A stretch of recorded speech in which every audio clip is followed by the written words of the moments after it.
From Cali to Tally, it's time to wake up. WarChant.com is your ultimate Seminole sports source, and this is Wake Up War Chant. Now here's WarChant.com's Aslan Hudjavandi and Corey Clark.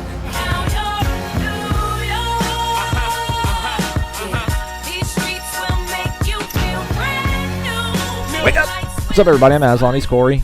I did it again, Corey. I need something else to start the show off with, or I'm just going to keep going back to bad habits. But the good habit is always finding out how you are, your well-being, your general attitude, because you lift all of our spirits, Corey. So how are you?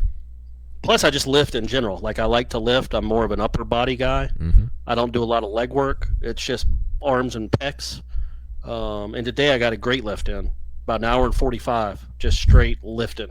Nice. Really did some good stuff, yeah. All right. Got a good pump going then? Got a good pump. Got a good pump going. Threw 225 up about 36 times. So really pretty impressive, actually. Yeah. All right, very well. Let's begin with the over-under today. I'm not going to do a lot of pussyfooting, as they say in the business. Let's get right to the over-under. Right. These were generated by Las Vegas as well as Gene Williams. Just to update everybody, I went back and looked at the standings, Corey. You're 8-7 on the year. I'm 7-8. Boy, it's anybody's game. Well, from this point, with 10 weeks to go. Yeah, from this point moving forward, I won't count pushes. I've been putting pushes as losses for us. Well, that's dumb. Don't do that. Gene, if you're listening, you got to put the hook on most of these. Like when you use a large number like 75,000 for attendance, that's fine. But when we do sacks 3, got to put the hook in us there, Gene. Yeah, 3.5 there, Gene. Come on. Yeah, so you tore it up week 1, though. I think you were 6 of 2. The only one they got wrong was the attendance, and then you pushed. I like that you say 6 of 2 instead of 6 of 8. I'm sorry, I keep saying you went 6 and 2, not 6 of 2. Right. I'm sorry, 6 and 2. I like that's a little weird quirk you have. That's actually kind of charming. It's not a weird quirk. It's just my mind doesn't work right, and I'm so self-conscious about the audio when we're both remote that I'm just trying to speak at a very low tone, so I'm not louder than you. Right. And that's just too much behind the curtain. Anyway, without further ado, let's get to it. First thing up on here, DeAndre Francois, passing yards, 325, Corey. Under. Man, it's going to be a shootout, though, right? I feel like, Florida State has to establish the running game. They don't need to be throwing it 45 times again. If they are, they're in real trouble. So Run the ball. Try to get some rushing yards against someone. I'm going over. I think you just bomb squad. Tamorian Terry, bang. George Campbell, bang. Cam Akers, 125, over under, Corey. He ran for 199 last year. Man. But that was with like Brock Rubel and Josh Ball, the great Brock Rubel. I'm going to say over. I think he's going to bust out a little bit. I think he's going to have like a Dalvin Cook 2016 type awakening. Unless the offensive line just gets obliterated, which is a pretty big possibility. But still, anyway, I'm thinking positive, and I'm going over. I think Florida State's going to run. They might even run for more yards than they throw for, Aslan. Whoa, calm down over there. Just saying. All right, I'm going to go under just because they can't have like 700 total yards. I think he'll get 100, but 125, I'll take the under on that. This is going to be you first one because I still can't wrap my head around what plays run looks like. So it's going to be FSU offensive plays 83. Like you guys, you talked about this during the offseason, just like, the days of 60, 70 play offense is over. And I'm like, I just don't know. I can't visualize what like a 95 play game looks like compared to a 72 play game for offense. But 83, I guess I'm going to take the under. Yeah, me too. Okay. Me too. After all that talking. Ooh, look at this one. Look at Gene getting a little throwing curveball at us. Nooney Murray, a.k.a. Naquan, snaps played 35. Oh, over. We're not going to know that one until the well, I guess that comes out the next day, right? The Pro Football Focus stuff. Yeah. Because they have the total number of snaps, which is really, to me, that's the most insightful stat of all of them. To be honest, in my opinion, I just like to, instead of us having to go back and count, I guess we could do that, but it's cool that they count it for us, so we know who's on the field the most. I'm going to say Nooney over 35. I'm going to say under. I don't know. We're like four. I don't think we've agreed yet. A lot of differentiation. I just think this is Tamori and Terry. This is big play central. This is big vertical shots down the field. Naquan, I mean, he has that in his arsenal. He's got it in his repertoire. He can do it, but I mean, he got bumped down the depth chart. We'll see if that maybe lights a fire under him. DJ Matthews, weekly favorite, longest punt return, 15 yards. Under. Prove me wrong, DJ, but until I see a punt return over 15 yards, I'm going to keep saying the under. See, I'm trying to think. There might not be a lot of punts because there's going to be a lot of scores. So then how many opportunities is he going to have? But just one bad punt, he can field it and he'll go it. This is the week. Over. Okay. Come on, DJ. Okay. Hamza Nasruddin tackles 12. I'll go under. That's a large number. That's a large I'm going under too. Okay. And officially here, total points scored 68. Oh, I'm going to say over.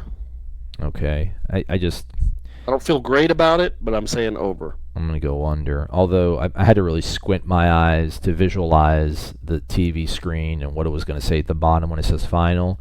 You figure if one of these teams gets to 40, and hopefully it's Florida State, then it would definitely be over 68 points, but maybe it'll be like a 35-31 kind of game, and then it's... Did he say 68? 68, Corey. 68. Man, that is a lot. You taught me, and I'm going under. All right, well, just stick to your guns, man. For some reason, I thought he said 65, and not that should be a difference. It's just 3 points, but I feel like the final score is going to be 40-26. Okay. So that's why I got to go under. Ooh, that's a good number. Florida State wins, right? 40-26? I didn't say that. Okay. I just think the final score will be 40-26. Very well. All right, hey, over-under is out of the way. Let's step aside. We'll come back. We'll get to the remaining questions from the Renegade Express. We'll take some of the phone calls. Guys, you're doing the whole 90-second phone call thing again. We gotta get that out of our repertoire. We got to go fast. So I'm going to parse those down. We'll play some of the shorter ones. And there's also a question I want to pose to Corey that might result in an argument. Keep it here. Sweet. We'll be right back. It's Wake Up War Chant. You're listening to Wake Up War Chant, low-carb beer for the Seminole soul. Back to Aslan and Corey.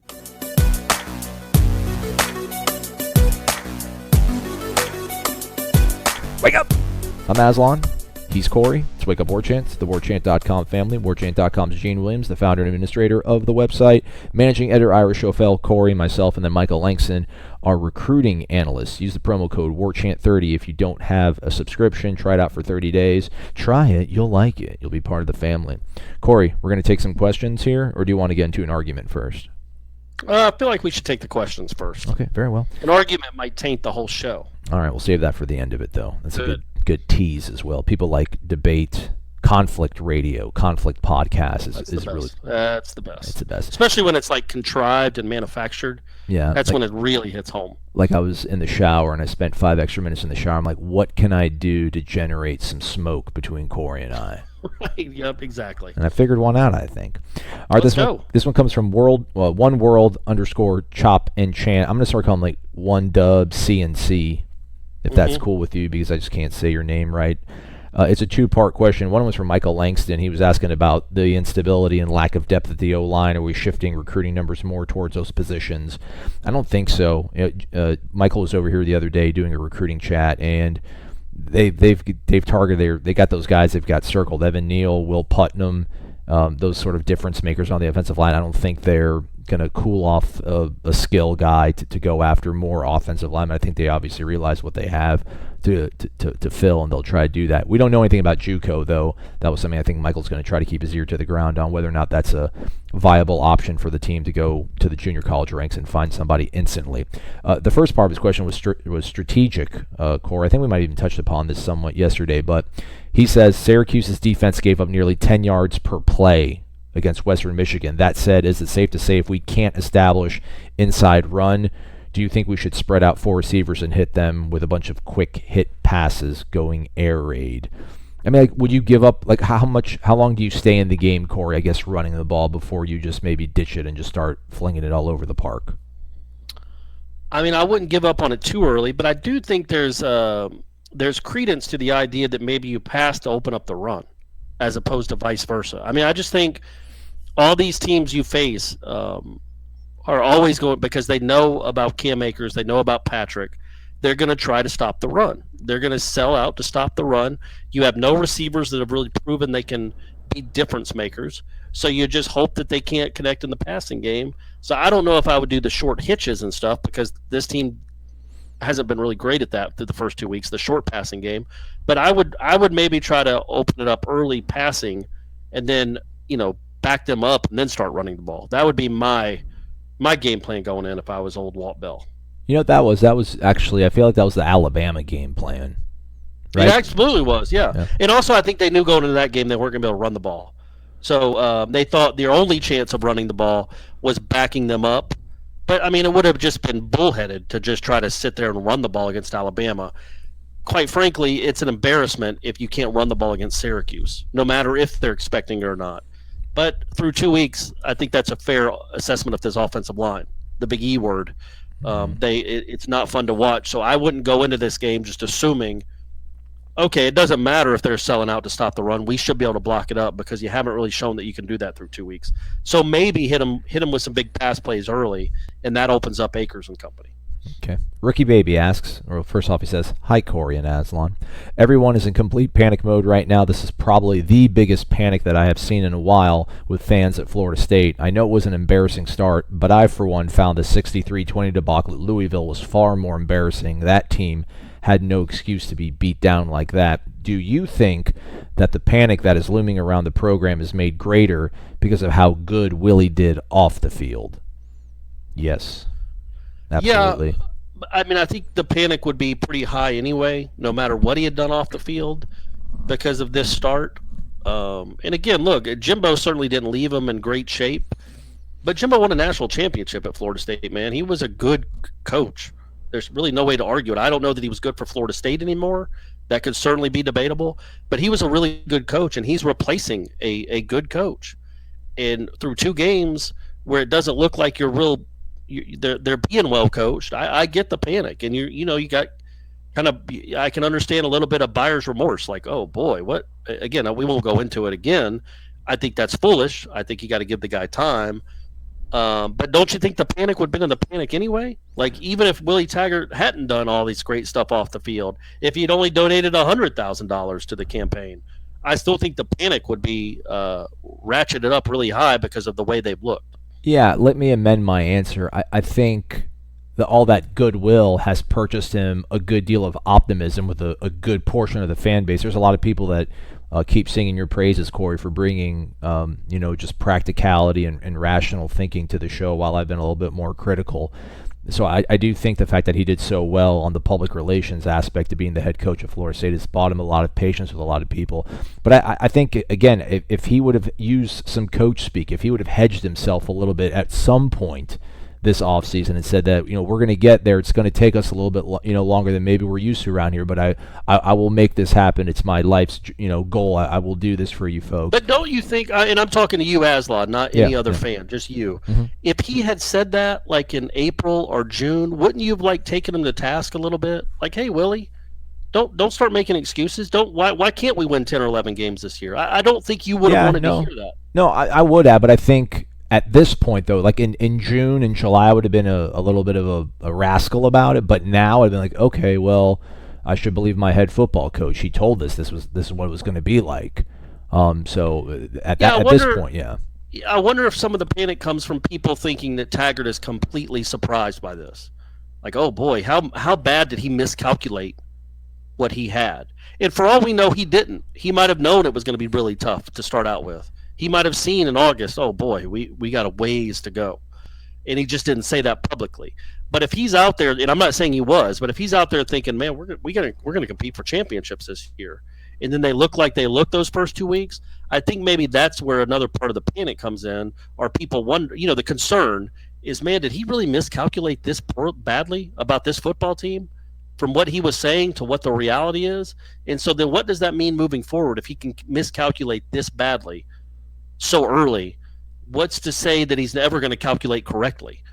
So maybe that's part of it too. I think a lot of it was a little bit of coach speak, like building the guys up, because it was a wounded team that didn't have a lot of confidence, even though they're wearing Florida State gear.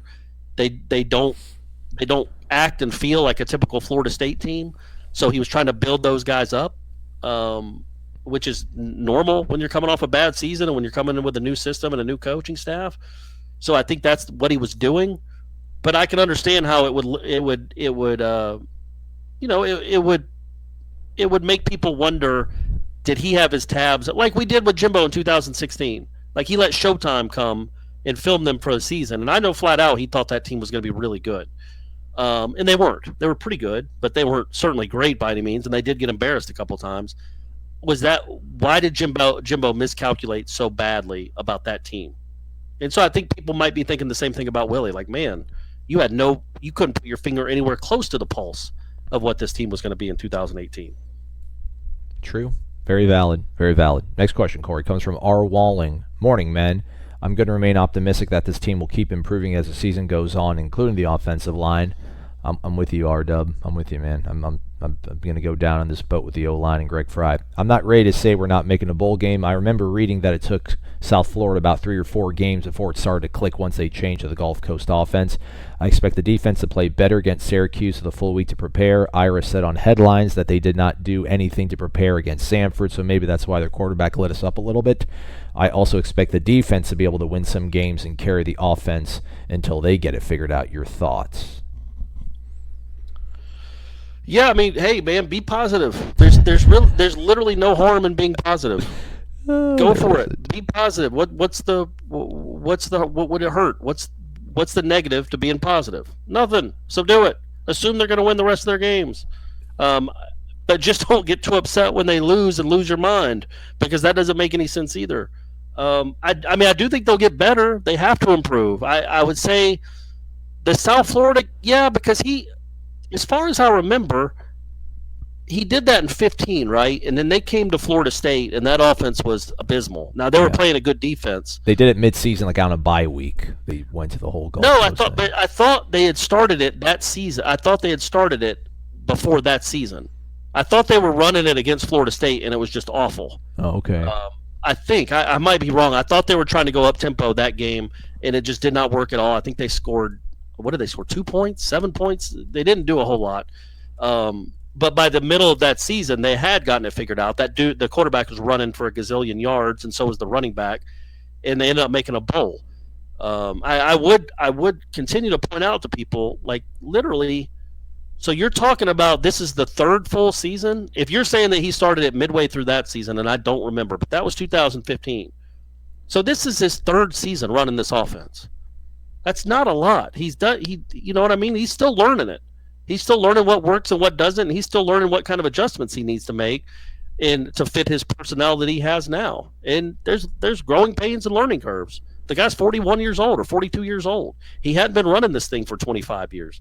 So there will be. I do think, just like at South Florida, I think you will see steady improvement over the course of a season. Will it be enough to pacify Florida State fans? Probably not. And that's not a rip of Florida State fans. It's just you're to school with different expectations in South Florida, man. And 7-6 making a bowl isn't enough to pacify this crowd, nor should it be. You don't want to be a place like that. You came to Florida State for a reason. Expectations are high. That said, seeing steady improvement can only help the perception of the fan base that, oh, okay. Like, I'm sure South Florida fans, the ones that are out there, after his debacle his first year, and then the second year wasn't much better, then that 3rd year, they start out and they go to Florida State and score like 1 touchdown. I'm sure Florida State or South Florida fans were like, man, what in the world with this guy? Is he ever going to figure it out? Is this offense ever going to do anything? And then remember the next year he put up 35 points on Florida State. Now, he couldn't stop Dalvin. They couldn't stop Florida State's rushing attack through no fault of really Willie Taggart. That's just recruiting. But that, maybe they weren't tough. They didn't have toughness instilled in them, perhaps. Maybe. I mean, I think it was a different caliber. It was a really hot day, and they just could not stop Florida State's rushing attack. They just couldn't. I don't know if that was a mindset or just lack of talent. I assume it was just lack of talent. And Dalvin ran all over. So did Patrick. I think Patrick had over 100 yards that game too. They ran for like almost 400 yards in that game. but they scored 35 points compared to the year before against that same defense. They scored like what, 6 or 8? Why can't I remember the score? It was 34-14. They lost. I think they got a touchdown late, maybe. Yeah. If you have the box score there, they didn't look good at all. And then the next year, they really could have scored 42 or 48 points against that Florida State defense. So that's how much strides they made in 1 year. Yeah, it was 34-14. USF scored a touchdown in the fourth quarter. They actually scored at the beginning of the fourth quarter. It was 24-14 Florida State, and then the Noles scored 10 unanswered. Can I say that? They scored 10 unanswered to end the game. 34-14. Was that proper usage? Perfect. Real quick, the history lesson apparently here is that entering 2015, he went ahead and installed what they call the Gulf Coast offense, but he didn't reveal it to the nation. They started 1-3 in 2015, and they lost to Florida State. They lost to Maryland. Apparently, they also lost to Memphis, and then I think they had a bye week. And then apparently during the bye week, he had a conversation with Quentin Flowers, and that was in the whole thing about just playing loose, playing fast. So I think it kind of, they flipped the switch middle of the season. But going into the year, I'm guessing they had a lot of it installed, but they probably just didn't run it as fast or as frantically as they wanted to. Yeah, and so that game against Florida State in 2015, I'm looking at it now. They had 11 first downs. They were 1 of 13 on third down, and they had 149 rushing yards on 36 attempts. It was a rainy, ugly game too. I don't know how rainy it was, but it was it was just grimy. It might have been muddy. Yeah, I don't know. I don't remember it being a huge rainstorm, but so they had 274 yards of total offense in that game. And then the next year, again, like I said, they put up 35 points. And I promise you, they had more than 274 yards of offense. So again, it took a while, though, right? He learned his personnel. And I know Florida State fans don't want to be patient, and this isn't. You don't want him to learn on the job to the point that you're going 2-10, but trust, because he's done it at other places. Trust that it will get better once he installs this system and they get used to running it, and he gets used to calling it with these players and figuring out who he can lean on and who he can't. Just you got to expect that it's going to be better, and it certainly should look a lot different than what we saw the first 2 weeks, specifically that first week. Would you take 3-9 if you were guaranteed a playoff appearance in 2020? Not make the national championship game, but you're going to make the playoff in 2020, but you got to go 3-9 now. And the alternative is that you're definitely not going to be in the playoffs? No, you just don't know. You're just going to roll the dice. I mean, I would guaranteed. I would say. You might just go 7-6, 8-5, 8-5, and then he's gone. No. And I'm always hard with those. It's always hard with those questions anyway. But no, I think no. Nope, I wouldn't. 3-9, man. That's going to be tough. Even I know it's a rebuilding year, quote unquote, and my quote that it's a rebuilding year, not Willie's. Yeah. But that's a really hard way to sell the pro. But I would say this: if he goes 3-9, and then the next 2 years later he's going 12-0, well, there's your ACC Coach of the Year, people. A Florida State guy can finally win ACC Coach of the Year. That depends. So yeah, look it up. So does. When they played the next year, South Florida had 450 yards of offense on only 55 plays. So they averaged. That's right at a little over 8 yards per play. Lord. Well, the first play of the game was like that 80-yard touchdown over McFadden, so that's going to lift your average up a little bit. 84-yard pass, and then Dalvin Cook on the next play went 75 yards. Yeah. So they were only 5 of 14 in that game, throwing for 160 yards, but they had a lot of passes that they missed, and they never had the ball. Florida State had the time of possession advantage. They had 40 minutes and 19 seconds. South Florida had the ball for 19:41. Let's go. That's the whole pro-style plotting offense everybody hates. Sometimes it works out well. Hey, when you're running 63 times for 478 yards, bring it. Hey, man, go as plotting and pro-style as you want. All right, last question, then we'll step aside for a quick breather. This comes from Garnett76. Hey, guys, I remember when Willie started, he told us that he would make opponents' fillings rattle.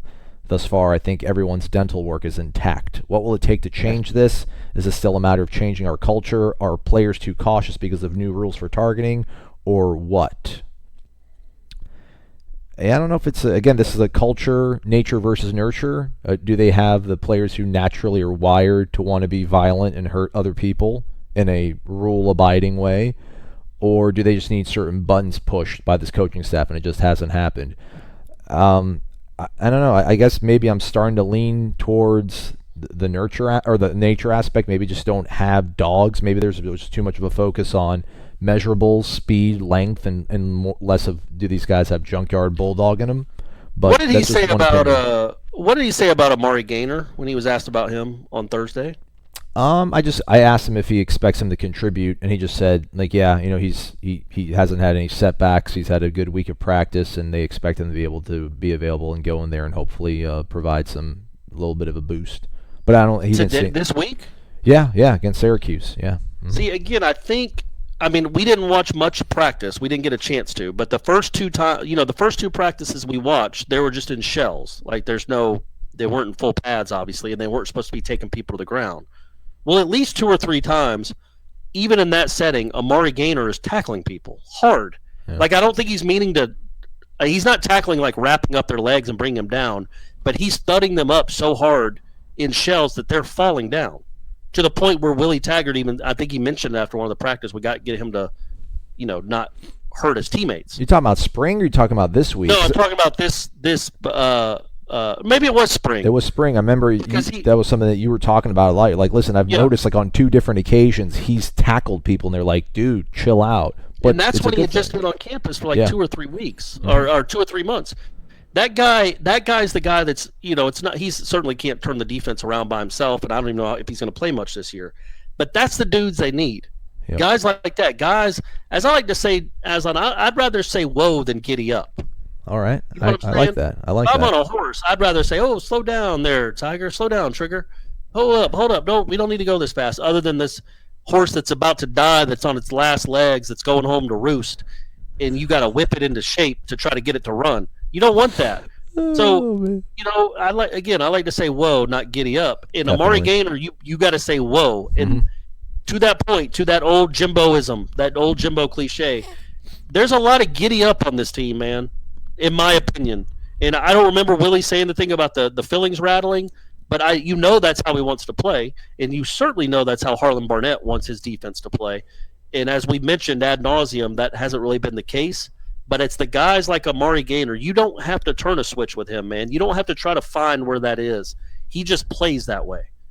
And so, I think there is some part of it that can be a nurture. I think you can bring that out in people. But you know what? I brought this. I wrote a column about Jalen Ramsey after he left, because remember in 2014, obviously that defense was it wasn't an abomination, but it wasn't nearly as good as it should have been. They played so passive, even with all that talent. 2015, even though they lost all those draft picks, they were much better, and they flew around. They were a much better defense. They hit harder. Well, they had a guy like Jalen Ramsey, who was the alpha of all alpha dogs. And he was slamming people in the helmet. He was jacking guys up when they tried to block and knocking them out of the game. He took everything personally, and I think they fed off that. And so the whole team started playing like that, where they just tried to out Jalen because they saw that. They don't have that now. They don't have anybody that they're looking to. Oh, we got to do what D-Jax is doing. We got to hit guys like he's hitting them. Or we got to hit guys like Nazar. And I think Nasruddin will be a really good player.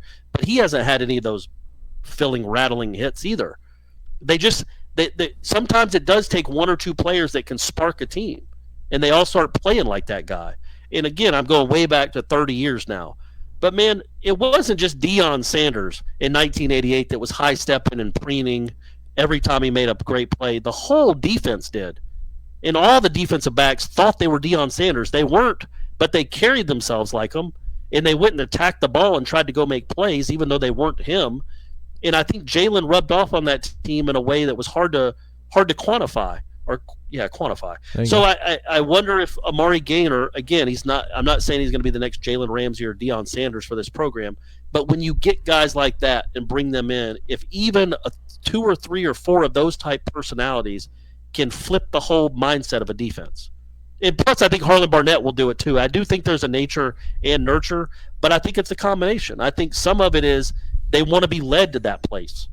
They want to be shown what to do and how it looks. And maybe over the next 2 months, somebody on this defense will step up and show them what it's supposed to look like. Won't you show me the way? That's right. Every day. Actually, Amari Gaynor. By the way, Brady, listen to that the Peter Frampton song where he's like he kind of he doesn't make the guitar talk, but he's got the voice box. Oh yeah. You Feel Like I Do. Wow. That's like one of Brady's all-time favorite songs. Anytime he sees Peter Frampton on the XM, and it's not usually that song, but he'll go, "Oh, is this the song? Is this the song where he makes the guitar talk?" So Peter Frampton's still coming alive 40 years later. Brady got so much swag. Are you sure he's your son? Come on, man. I'm the swaggiest of swags. Real quick. That's a saying, right? Isn't that what the kids say? Yeah. I just wanted to add that during the Knoll drill, Amari Gaynor, I saw him come off a block. I think he destroyed Alex Marshall, and I don't mean to hurt Alex Marshall's feelings, but that's just the fact. Here of the matter. Recently, this week? on Wednesday during the Knoll drill, just slammed off the ball and boom, or maybe it was Thursday. No, it was Wednesday because Thursday we don't get to talk to coach. Yeah, man, Wednesday. He's got a gear, dude. He's got like a Telvin Smith, Vince Williams, Jalen Ramsey type gear where they don't care. They're going to inflict punishment. I don't even know if he's going to be a very good college linebacker. He's certainly got the measurables and the mindset, but who knows if he's going to end up being a great player. But it's guys like that, if they're good players and the other guys see that kind of just personality trait, a Harlan Barnett on the field, then maybe that can carry over and permeate the whole team. It's like a wild bar fight. You see one of your guys just knock another dude out. You're like, all right, man, I got to step up my game. So you get rowdy too, or at least that's how I think it works out. Have you ever been in a bar fight? I have. I'll unveil that during the Notre Dame week. I was going to say, I bet that does not surprise me. Were you the cause of it? Yes. Yeah. 30 seconds. He also asked, Garnett76 also asked in this, Corey, that how many teams in the ACC would Samford's quarterback start for? Well, 10? Florida State? No. Miami? Come on, man. You don't think that guy would start at Florida State? That guy was crazy good. All right. Maybe not. I don't know. Maybe DeAndre would look that good in Samford's offense. Who knows? If he had all those playmakers. It's been a 25-minute segment. Just it's okay. You don't have to think too much about it, Corey. We'll step aside. We'll come back. I'll parse it down. We'll just get a couple more questions in here because we want to go live lives and start our day off just the way you are. So keep it here. It's Wake Up War Chant. WarChant.com is the ultimate inside source for FSU football and recruiting. And now you can get in on the action for free for an entire month. WarChant.com is offering a risk-free 30-day trial subscription. Get full access to the #1 website covering the Seminoles just by entering the promo code WarChant30. That's WarChant30. Sign up and get in on the world's most active FSU message boards. Receive breaking news, stories from our award-winning staff, plus get exclusive interviews and videos. Just enter the promo code WarChant30. WarChant.com, your ultimate Seminole sports source. I say there's got to be some good reason for your little black backpack. Up, smack, turn. Wake up! Last one of the week that you'll hear from me. Good and bad thing, depends how things work out in your world. We will have probably a post-show podcast. I think I'll upload it. So if you're bored on Saturday driving back from wherever, I should probably have some sort of wrap up with Ira. Ira will be giving us a call from Syracuse. If you're driving back from Syracuse, if you're driving back from the game to Tallahassee. I'm saying like a watch party. If you go to your buddy's house to watch a game, come on, Corey. No, I'm saying that maybe there are some people that drive back. I drove to Syracuse 4 years ago. Well, not everybody's built like you. Not all of us are great men. That was a really bad decision. I got really sick, threw up at 6:15 Saturday morning. Thought I got it out of my system. Then as I was taking the elevator down to my car at like 9, because it was a noon game, because of course, 9 o'clock I get on the elevator and I look just completely yellow, and people are talking to me, and I'm just kind of, and then I get out and throw up in the parking lot again. And then I wasn't right until probably 5 o'clock. So that was a good time. Syracuse drinking in always goes down smooth. By the way, the Boston College Wake Forest game from yesterday has me very panicked. I'm quite concerned about both of these teams now. Welcome to 2018 as a Florida State fan. Let's get back to the questions. NB13N. Again, real quick, yeah. How did they do in 2017 against those two teams? Were you not panicked when you watched them play those two teams last year? James Blackman was wooing them into a false sense of security, and then he's like, "All right, Auden, here we go. I'm going to give you a play to put on your NFL tape because I know you want to get out of here." And then Boston College game, you weren't panicked for that one? You know, when did the panic set in that they were going to lose that game? I was just weird with Jimbo, dude. If there was enough time on the clock, I always had hope. but probably, I don't know, I'm guessing third quarter, probably I gave up. I don't even remember. I was working. It was a Friday night. We were doing our high school football show. I didn't get to really fully absorb the nastiness of that game. Yeah. Well, what are you going to do? Yeah. Back to the questions. NB13N, he says, thanks for the hard work that you guys do, or actually just the work. He didn't put an adjective in front of it. He believes that the team is a handful of executed plays away from us having a very different conversation. Also says, besides O-line and linebacker play, what has been your biggest disappointment or letdown so far? I mean, I don't know, defensively I thought maybe we would be just wreaking havoc on people. But then again, listen, Virginia Tech, they did their job. I mean, biggest disappointment, I don't know, I thought maybe DJ would have been doing something dynamic by now. I know it's only been 2 games, but I thought we would just seen some sort of crazy flash out of DJ, and we haven't. But I got faith in him. Yeah, mine's more broad. It's not a player or it's not even a position group. It's the offense. And I'm not going to say the offense struggling. The offense going so slow. That's been a really big disappointment that it's not going at the breakneck speed. Not even the Wake Forest speed. You know, Wake Forest on Thursday was snapping the ball every 8 or 9 seconds. I thought that's what Florida State would be doing, and so far it's a little more plodding than it needs to be. And hopefully they'll find that right tempo to really tire teams out. Okay. Noel Rick asks, since Willie has been at lesser programs previously, do you think he has trouble evaluating talent here? Player performance at South Florida is different than what's required at Florida State. Do you think that may have caused him to misjudge our talent level? Corey. Well, I mean, no, I get the question, but no, I mean, he's been around enough good players. You know, I know Western Kentucky didn't have great players, but he's been up against good players and he's coached good players. He was at Stanford with Jim. You know, he probably saw Andrew Luck, and I think he knows what Toby Gearhart. Maybe I think he might have been there for that. Man, Stanford rolls with those white running backs. They had 2 of the better ones of the last 30 years, like back to back with him and McCaffrey almost. Mm-hmm. I would say I don't think that's an issue. I think maybe it wasn't that he can't judge this kind of caliber of athlete. I think maybe it's just hard to judge these guys when you've seen them for a spring, exactly what you have. And plus that line in the spring, it wasn't there.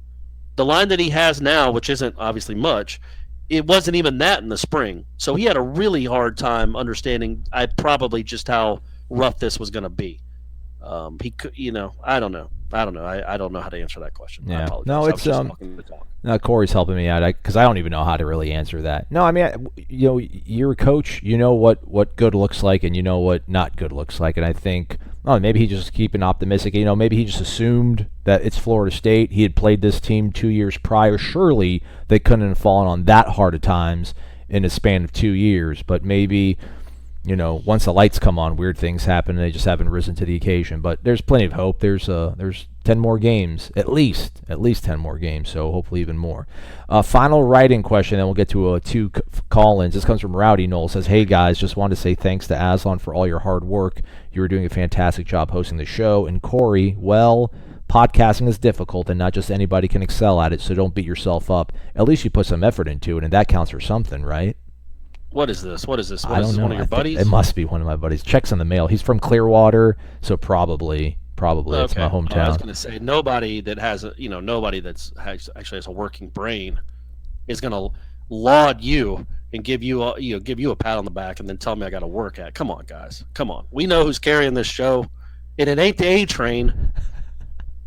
Anyway, my question isn't football related. I just want to know that since the show is no longer on the radio, will it still be named Wake Up War Chant? Most people probably aren't listening to this first thing in the morning, and it might be jarring for some to be yelled at to wake up in those relaxing after-work wind-down hours. Thanks again, guys. Go Noles.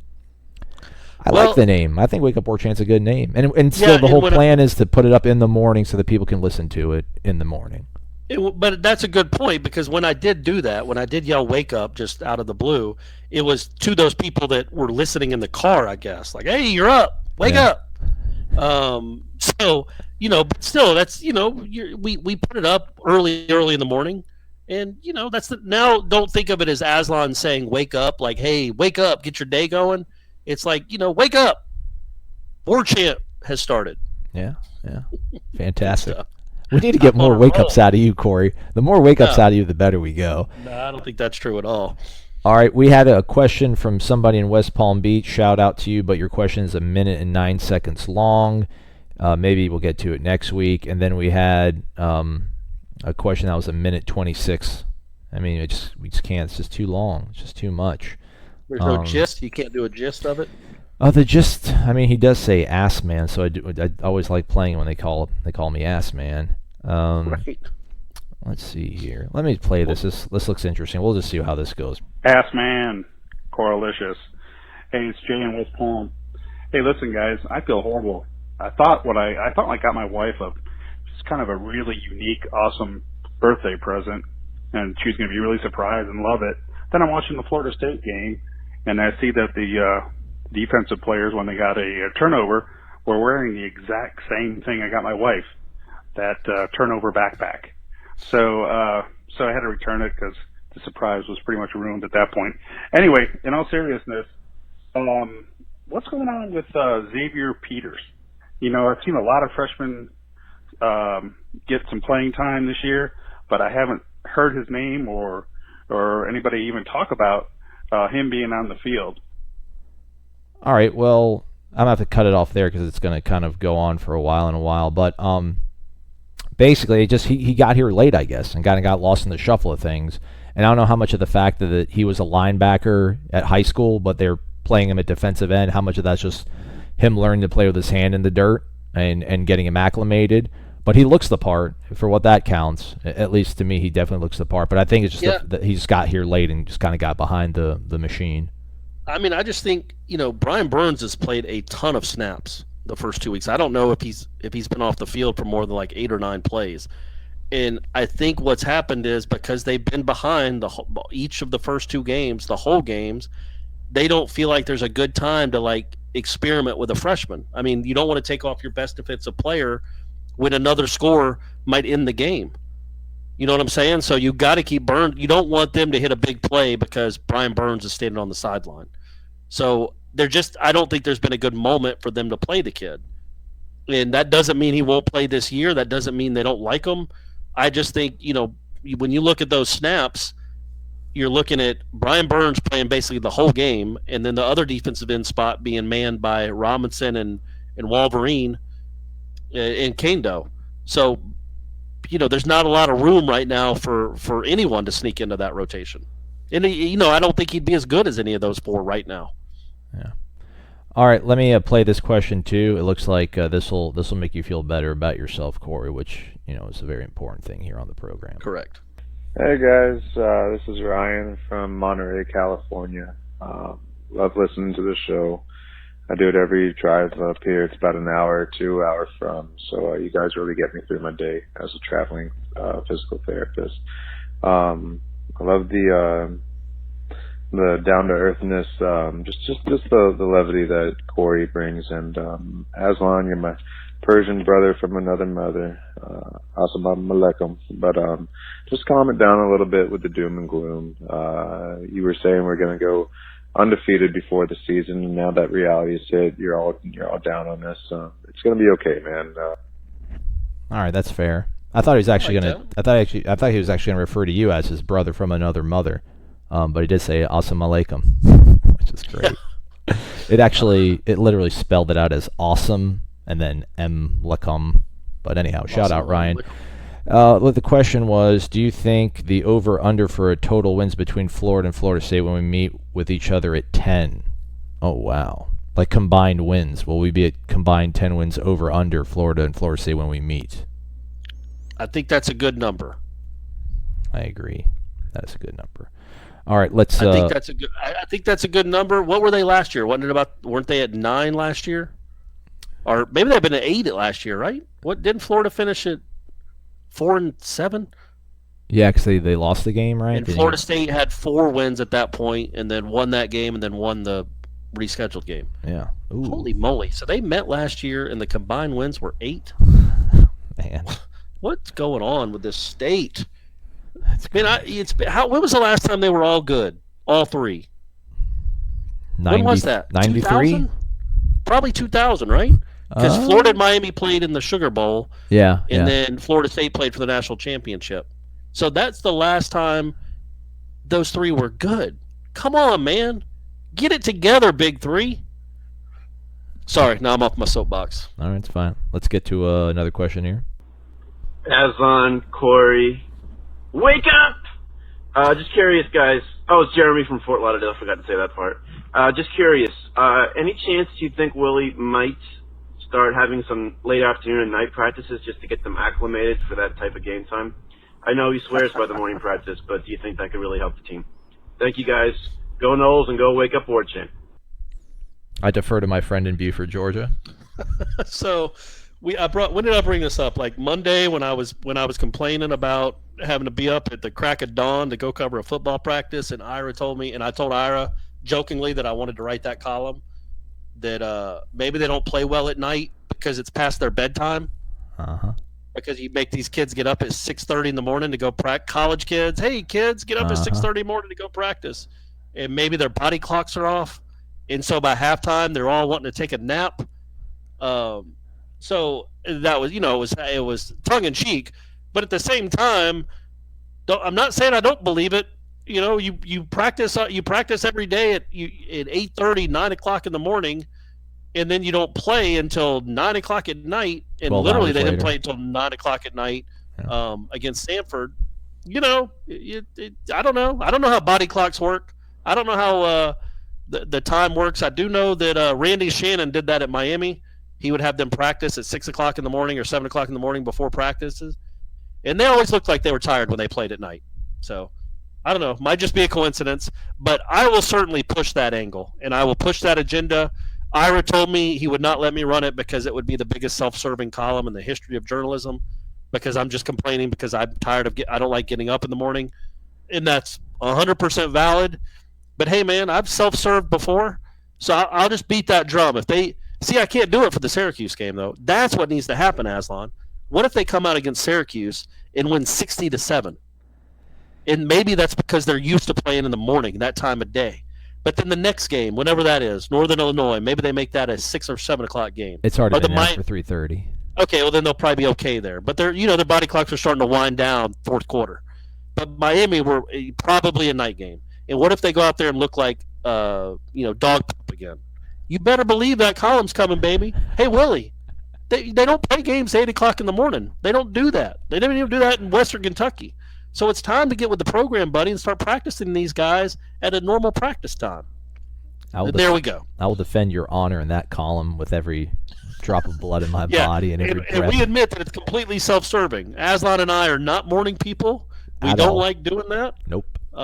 It kind of ruins the night before, all of it. It's just not great. But, we're doing it we have a lot of pride in ourselves, and we're doing it for War Chant and for Gene and, the paycheck. But, man, it'd be nice if they started practicing at 4 o'clock.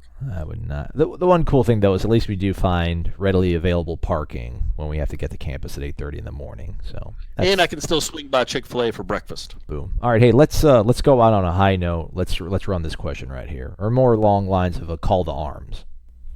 Wake up! It's Sam. Guys, let's stop with this inward self-reflection stuff and let's just think about Syracuse for a second. They think they can win. Apparently, the ESPN computer says they can win. Let's break it down and figure out our opponent so that we can take him down and use our weapons to beat him. We've got the weapons. All right, let's go.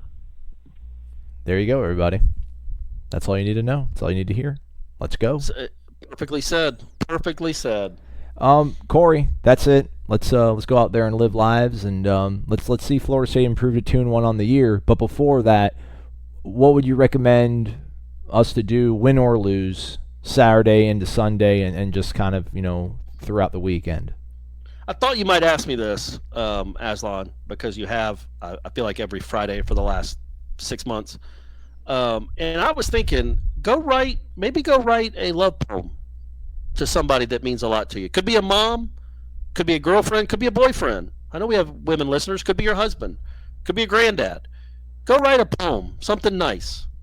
Maybe a little, Just, you don't have to quote Shakespeare. You don't have to compare somebody to A Summer's Day. Just do something to make people feel good about themselves, because that's what we do on this show on a daily basis. Is we make you feel good about yourselves, because you're not bald, you're not frumpy like I am, and you're not Aslan. So everybody listening to this feels really good about themselves, and that's what you should do for other people. Pay it forward, folks. And for heaven's sake, love each other as much as I love each and every one of you. Aslan, God, I can't wait to see you again. Likewise, bud. Everybody, be sure to tune in on Monday. Corey's going to have a haiku about Willie Taggart and Florida State football. We'll talk to you then. Have a great weekend, everybody. The Sod Cemetery, Osceola and Renegade, and of course, the War Chant.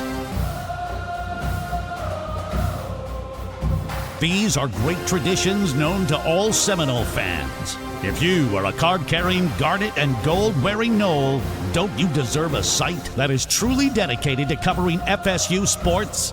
WarChant.com's staff has over 50 years of experience covering the Seminoles. WarChant.com is the only FSU outlet with a full-time recruiting analyst in Tallahassee. Plus, it's the only site with a full-time videographer and a daily podcast, 100% dedicated to FSU sports. Why act like Gators and settle for second best? WarChant.com, your ultimate Seminole sports source.